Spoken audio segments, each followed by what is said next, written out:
नमस्कार बच्चों। कक्षा 7 के बच्चे हिंदी की पाठ्य पुस्तक बसंत भाग 2 का पाठ 2 पढ़ेंगे आज मेरे साथ। और बच्चों, पाठ का नाम है दादी माँ। इस पाठ में दादी माँ के बारे में बताया जा रहा है बच्चों। तो चलिए शुरू करते हैं हम दादी माँ पाठ के बारे में कि लेखक की दादी माँ कैसी थी। कमजोरी ही है अपनी, पर सच तो यह है कि जरा सी कठिनाई पड़ते बीसों गर्मी, बरसात और बसंत देखने के बाद भी मेरा मन सदा नहीं तो प्रायः अनमना सा हो जाता है। मेरे शुभ चिंतक मित्र मुंह पर मुझे प्रसन्न करने के लिए आने वाली छुट्टियों की सूचना देते हैं और पीठ पीछे मुझे कमजोर और जरा सी प्रतिकूलता से घबराने वाला कहकर मेरा मजाक उड़ाते हैं। मैं सोचता हूँ, अच्छा अब कभी उन बातों को ना सोचूंगा। ठीक है, जाने दो, सोचने से होता ही क्या है। पर बरबस मेरी आंखों के सामने शरद की शीत किरणों के समान स्वच्छ शीतल किसी की धुंधली छाया नाच उठती है। बच्चों, यहाँ लेखक बता रहे हैं कि वो अपने घर से बाहर रहते हैं और उनका जो उनके साथी हैं वो उनका मजाक भी उड़ाते हैं। उस समय तो कह देते हैं कि कोई बात नहीं, अब छुट्टियां हो जाएंगी तब आप अपने घर चले जाना, लेकिन पीठ पीछे उनका मजाक भी उड़ाते हैं और कहते हैं कि ये तो छोटी छोटी बातों को लेकर के घबरा जाता है। आगे, मुझे लगता है जैसे क्वार के दिन आ गए हैं। मेरे गांव के चारों ओर पानी ही पानी हिलोरें ले रहा है। दूर तक सिवान से बहकर आए हुए मोथा और साई की अधगली घासें, घेवर और बनप्याज की जड़ें तथा नाना प्रकार की बरसाती घासों के बीज सूरज की गर्मी में खौलते हुए पानी में सड़कर एक विचित्र गंध छोड़ रहे हैं। रास्तों में कीचड़ सूख गया है और गांव के लड़के किनारों पर झाग भरे जलाशयों में धमाके से कूद रहे हैं। अपने अपने मौसम की अपनी अपनी बातें होती हैं। तो लेखक यहाँ बता रहे हैं कि उनके गांव में एक तालाब था और बारिश के मौसम में पानी बहकर उस तालाब में इकट्ठा हो जाता था और उस पानी के साथ अनेकों प्रकार की घास और पेड़ पौधे बहकर आ जाते थे। पानी सूरज की किरणों से गर्म होता था और वो पेड़ पौधे उस पानी में गल करके सड़ जाते थे और उससे एक अजीब सी गंध आती थी। पर उस झाग भरे तालाब में कूदना उस मौसम के लिए बहुत ही सुहावना था। लेखक कहते हैं वो बातें उन्हें आज भी याद आती हैं। आषाढ़ में आम और जामुन ना मिलें, चिंता नहीं। अगहन में चिवड़ा और गुड़ ना मिले, दुख नहीं। चैत के दिनों में लाई के साथ गुड़ की पट्टी ना मिले, अफसोस नहीं।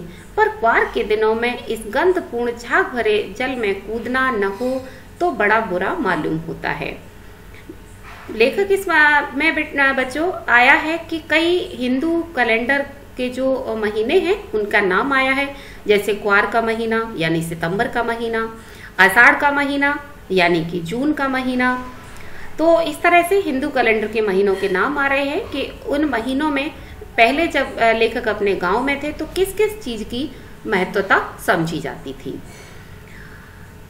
अब लेखक बताते हैं कि जब इस क्वार के महीने में इस झाग भरे जलाशय में हम बच्चों का कूदना बड़ा अच्छा लगता था और सारे बच्चे उसमें कूदना एक बड़ी वीरता का काम समझते थे। एक दो दिन ही कूद सका था, नहा धोकर बीमार हो गया।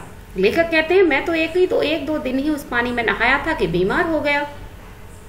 हल्की बीमारी न जाने क्यों मुझे अच्छी लगती है।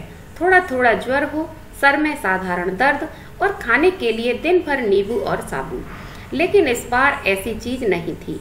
ज्वर जो चढ़ा तो चढ़ता ही गया, रजाई पर रजाई, और उतरा रात 12 बजे के बाद। तो लेखक इसमें बता रहे हैं कि मुझे हल्का सा बुखार आता था, हल्का सर में दर्द होता था तो बड़ा अच्छा लगता था और दिन भर मुझे साबूदाने की खिचड़ी खाने को मिलती थी। पर इस बार का बुखार कुछ अजीब था, ऐसा चढ़ा कि उतरा ही नहीं और उतरा भी तो रात 12 बजे के बाद। अगले दिन में मैं चादर लपेटे सोया था। दादी माँ आई, शायद नहाकर आई थी।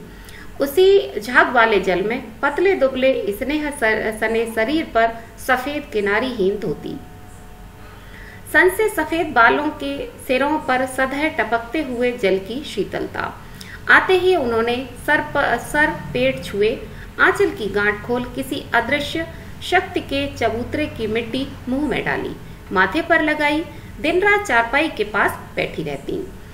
कभी पंखा झलती, कभी जलते हुए हाथ पैर कपड़े से सहलाती, सर पर दालचीनी का लेप करती और 20 बार छू छू कर ज्वर का अनुमान करती। हांडी में पानी आया कि नहीं, उसे पीतल की छाल से छौंका कि नहीं, खिचड़ी में मूंग की दाल एकदम मिल तो गई है, कोई बीमार के घर में सीधे बाहर से आकर तो नहीं चला गया, आदि लाखों प्रश्न पूछ पूछ कर घर वालों को परेशान कर देती। लेखक अपनी दादी के बारे में बताते हैं कि आज दादी माँ शायद उस झाग वाले जल से ही नहाकर आई थी।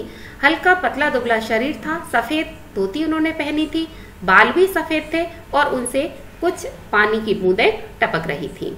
उन्होंने आते ही आते लेखक के पेट को, सिर को छुआ और अपने आंचल से गांठ खोलकर कुछ मिट्टी सी उनके मुंह में डाली और माथे पर लगाई और चारपाई के पास बैठी रही। कभी पंखा झलती थी, कभी हाथ पैर सहलाती थी, कभी दालचीनी का लेप करती थी और छू छू कर ये अनुमान करती थी कि आखिरकार बुखार कितना है। और इस तरह से उन्हें बहुत ज़्यादा चिंता रहती थी, खिचड़ी में दाल गल गई है या नहीं गल गई है, कोई घर में ऐसा तो नहीं है बीमार के घर में कोई बाहर से सीधा चला गया हो। तो इस तरह की वो अनेकों प्रश्न लोगों से पूछती रहती और सबको परेशान करती रहती थी। दादी माँ को गवई गांव की 50 किस्म की दवाओं के नाम याद थे। गांव में कोई बीमार होता उसके पास पहुंचती और वहां भी वही काम, हाथ छूना, माथा छूना, पेट छूना, फिर भूत से लेकर मलेरिया, सरसाम, निमोनिया तक का अनुमान विश्वास के साथ सुनाती। महामारी और विसूचिका के दिनों में रोज सवेरे उठकर स्नान के बाद लवंग और गुड़ मिश्रित जलधार, गुग्गल और धूप, सफाई कोई उनसे सीख ले। दवा में देर होती, मिश्री या शहद खत्म हो जाता, चादर या गिलाफ नहीं बदले जाते तो वे जैसे पागल हो जाती। बुखार तो अब भी आता है, नौकर पानी दे जाता है, मैस महाराज आकर मन से पकाकर खिचड़ी या साबू, डॉक्टर साहब आकर नाड़ी देख जाते हैं और कुनैन मिक्सर की सीसी की तिताई के डर से बुखार भाग भी जाता है। पर न जाने क्यों ऐसे बुखार को बुलाने का जी नहीं होता। इसमें लेखक बताते हैं कि उनकी दादी माँ को इतना अनुभव था कि अनेकों बीमारियों और उनके इलाज की बहुत सी दवाओं के नाम उन्हें याद थे कि किस बीमारी में कौन सी दवा काम करेगी। दूसरा, वो स्वच्छता पसंद थी, उन्हें घर में स्वच्छता बहुत ज़्यादा पसंद थी, हर छोटी छोटी बात का ध्यान रखती थी और अगर उन्हें सफाई ना मिले तो नाराज हो जाया करती थी। आगे किशन भैया की शादी हुई। दादी माँ के उत्साह और आनंद का क्या कहना, दिन भर गायब रहती, सारा दिन जैसे उन्होंने सर पर उठा लिया हो। पड़ोसने आती, बहुत बुलाने पर दादी माँ आती, बहनें बुरा मत ना मानना, कार परोजन का घर ठहरा, एक काम अपने हाथ से ना करूं तो होने वाला नहीं। जानने को यूं सभी जानते थे कि दादी माँ कुछ करती नहीं, पर किसी काम में उनकी अनुपस्थिति वस्तुतः विलंब का कारण बन जाती। उन्हीं दिनों की बात है, एक दिन दोपहर को मैं घर लौटा, बाहरी निकसार में दादी माँ किसी पर बिगड़ रही थी। देखा पास के कोने में दुबकी रामी चाची खड़ी है। सो ना होगा धन्नो, रुपए मैं सूद के आज दे दे, तेरी आंख में तो शर्म है नहीं। मांगने के समय कैसी आई थी, पैरों पर नाक रगड़ती फिरी, किसी ने एक पाई भी ना दी। अब लगी है आजकल फसल में दूंगी, अब क्या तेरी खातिर दूसरी फसल कटेगी। लेखक कहते हैं कि किशन भैया की जब शादी हुई थी तो दादी को बहुत खुशी थी, उनका उत्साह बहुत था, दिन भर इधर से उधर भागदौड़ करती रहती और आने जाने वाली औरतों को भी यही कहती थी कि क्या करूं, मुझे तो समय ही नहीं लगता, सारा काम मुझे खुद करना पड़ता है और अगर मैं ना करूं तो कोई ना करे किसी काम को। इस तरह से वो लोगों को अपने बड़प्पन का एहसास कराती। दूसरी बात, एक दिन उन्होंने देखा कि रामी चाची पर दादी बिगड़ रही थी कि उन्होंने रामी चाची को पैसे दिए थे और अब वो ब्याज समेत उनसे पैसे मांग रही थी। आगे, दूंगी मालकिन रामी की चाची रोती हुई दोनों हाथों से आंचल पकड़े दादी के पैरों की ओर झुकी। बिटिया की शादी है, आप दया करेंगी तो उस बेचारी का निस्तार कैसे होगा। हट हट, अभी नहा के आ रही हूँ। दादी माँ पीछे हट गई। जाने दो दादी, मैंने इस अप्रिय प्रसंग को हटाने की गरज से कहा, बेचारी गरीब है, दे देगी कभी। चल चल चला है समझाने। इसमें लेखक बताते हैं कि उनकी जो दादी थी, उन्होंने रामी की चाची ने जब उनसे उनके पैर छुए तो उन्होंने उसको हटा दिया। और लेखक कहते हैं जब मैंने दादी को कहा कि चलो कोई बात नहीं, बाद में मिल जाएंगे, तो वो मुझे भी समझाने लगी। मैं चुपके से आंगन की ओर चला गया। कई दिन बीत गए, मैं इस प्रसंग को एकदम भूल सा गया। एक दिन रास्ते में रामी की चाची मिली। वह दादी को पूतों फलों दूधों नहाओं का आशीर्वाद दे रही थी। मैंने पूछा, क्या बात है धन्नो चाची? तो उसने विवल होकर कहा, उरे हो गई बेटा, भगवान भला करे हमारी मालकिन का। कल ही आई थी, पीछे का सभी रुपया छोड़ दिया, ऊपर से 10 रुपए का नोट देकर बोली, धन्नो जैसी तेरी बेटी वैसी मेरी, 10-5 के लिए हंसाई ना हो, देवता है मेरा बेटा देवता। उस रोज तो बहुत डांट रही थी। मैंने पूछा, वह तो बड़े लोगों का काम है बाबू, रुपया देकर डांटे भी ना तो लाभ क्या। मैं मन ही मन इस तर्क पर हंसता हुआ आगे बढ़ गया। यहाँ दादी के ऐसे व्यवहार के बारे में बताया जा रहा है कि उनका हृदय कितना दयालु था। किशन के विवाह के दिनों की बात है। विवाह के 4-5 रोज पहले से ही औरतें रात भर गीत गाती हैं। विवाह की रात को अभिनय भी होता है। यह प्राय एक ही कथा का हुआ करता है। उसमें विवाह से लेकर पुत्रोत्पत्ति तक के सभी दृश्य दिखाए जाते हैं। सभी पार्ट औरतें ही करती हैं। मैं बीमार होने के कारण बारात में ना जा सका। मेरा ममेरा भाई राघव दालान में सो रहा था। वह भी बारात में जाने के बाद पहुंचा था। औरतों ने उस पर आपत्ति की। दादी माँ बिगड़ी, लड़के से क्या पर्दा, लड़के और ब्रह्म का मन एक सा होता है। अर्थात कहने का तात्पर्य है कि दादी माँ अपने बच्चों का खूब पार्ट रोल लिया करती थी। वो अपने बच्चों को हमेशा ये सोचती थी कि वो अभी छोटे ही हैं। मुझे भी पास की एक चारपाई पर चादर उड़ाकर दादी माँ ने चुपके से सुला दिया। बड़ी हंसी आ रही थी। सोचा कहीं जोर से हंस दूं, भेद खुल जाए तो बाहर निकाल बाहर किया जाऊंगा। पर भाभी की बात पर हंसी रुक न सकी और भंडाफोड़ हो गया। देवू की माँ ने चादर खींच ली। कहो दादी, यह कौन बच्चा सोया है? बेचारा रोता है शायद, दूध तो पिला दूं। हाथापाई शुरू हुई। दादी माँ बिगड़ी, लड़के से क्यों लगती है। सुबह रास्ते में देवू की माँ मिली। कल वाला बच्चा भाभी, मैं वहां से जोर से भागा और दादी माँ के पास जा खड़ा हुआ। वस्तुतः किसी प्रकार का अपराध हो जाने पर जब हम दादी माँ की छाया में खड़े हो जाते तो अभयदान मिल जाता। स्नेह और ममता की मूर्ति दादी माँ की एक एक बात आज कैसी कैसी मालूम होती है।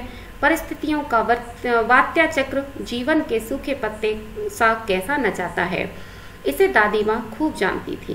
दादा की मृत्यु के बाद से ही वे बहुत उदास रहती थी। संसार उन्हें धोखे की टट्टी मालूम होता। दादा ने उन्हें स्वयं जो धोखा दिया, वे सदा उन्हें आगे भेजकर अपने पीछे जाने की झूठी बात कहा करते थे। दादा की मृत्यु के बाद कुकुर मुत्ते की तरह बढ़ने वाले, मुंह में राम बगल में छुरी वाले दोस्तों की शुभ चिंता ने स्थिति और भी डांवाडोल कर दी। दादा के श्राद्ध में दादी माँ के मना करने पर भी पिताजी ने अतुल संपत्ति व्यय की, पर घर की तो थी नहीं। लेखक कहते हैं कि उनकी दादी माँ का स्वभाव ऐसा था कि अगर किसी से कोई गलती हो जाए और दादी के पास पहुंच जाए तो सारी गलतियां माफ। दादी इतनी स्नेह और ममता की मूर्ति थी। वो कहते हैं कि समय का चक्र घूमता रहा। दादाजी की मृत्यु हो गई और दादा की मृत्यु के बाद दादी बहुत दुखी रहने लगी थी, क्योंकि उन्हें सारा संसार धोखे जैसा लगता था। घर की स्थिति भी बिगड़ गई थी। पिता ने दादी के मना करने पर भी अपने पिताजी की श्राद्ध में बहुत पैसा खर्च कर दिया था। दादी माँ अक्सर उदास रहा करती। माघ के दिन थे, कड़ाके का जाड़ा पड़ रहा था। पछुआ का सन्नाटा और पाले की शीत हड्डियों में घुसी पड़ती। शाम को मैंने देखा दादी माँ गीली धोती पहने कोने वाले घर में एक संदूक पर दिया जलाए हाथ जोड़कर बैठी हैं। उनकी स्नेह कातर आंखों में मैंने आंसू कभी नहीं देखे थे।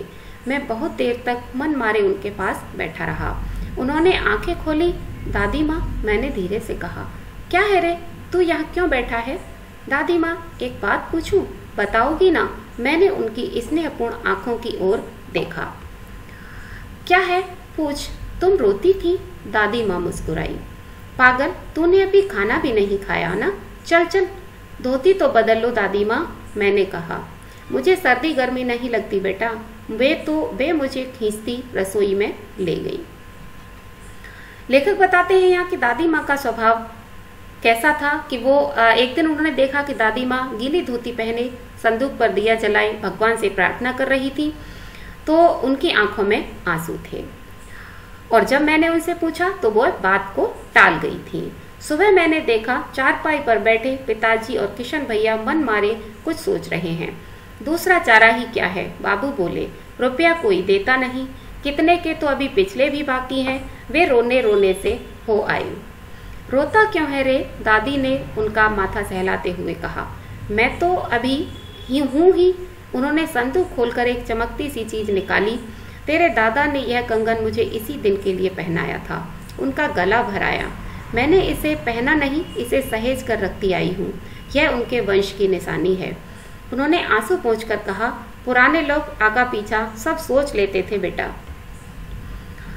सचमुच मुझे दादी माँ शाप भ्रष्ट देवी सी लगी। धुंधली छाया विलीन हो गई। मैंने देखा दिन काफी चढ़ आया है। पास के लंबे खजूर के पेड़ से उड़कर एक कौवा अपनी घिनौनी काली पंखें फैलाकर मेरी खिड़की पर बैठ गया। हाथ में मैं अब भी किशन भैया का पत्र कांप रहा है। काली चींटियों सी कतारें धूमिल हो रही हैं। आंखों पर विश्वास नहीं होता। मन बार बार अपने आप से ही पूछ बैठता है, क्या सचमुच दादी माँ नहीं रही? तो बच्चों, इसमें बताया जा रहा है कि दादी माँ के खबर जब लेखक को लगी, अपने किशन भैया का उन्होंने जब पत्र पढ़ा, उस पत्र को पढ़ते ही उनके हाथ कांपने लगे थे। आंखों में आंसू भर आए और आंखों में आंसू भर जाने के कारण वे उस पत्र को पूरा पढ़ भी नहीं सके थे। उन्हें दादी की वही स्नेह, वही ममता, वही प्यार बार बार याद आ रहा था। तो बच्चों, इस तरह से लेखक खुद पर विश्वास नहीं कर पा रहे थे कि क्या वो दादी माँ जो उसे अटूट प्यार करती थी, स्नेह की मूर्ति थी, हमेशा दूसरों के प्रति सद्भाव और प्रेम रखती थी, दया करुणा की मूर्ति थी, क्या सचमुच वो दादी माँ अब नहीं रही? तो बच्चों, ये पाठ है शिव प्रसाद सिंह का। धन्यवाद।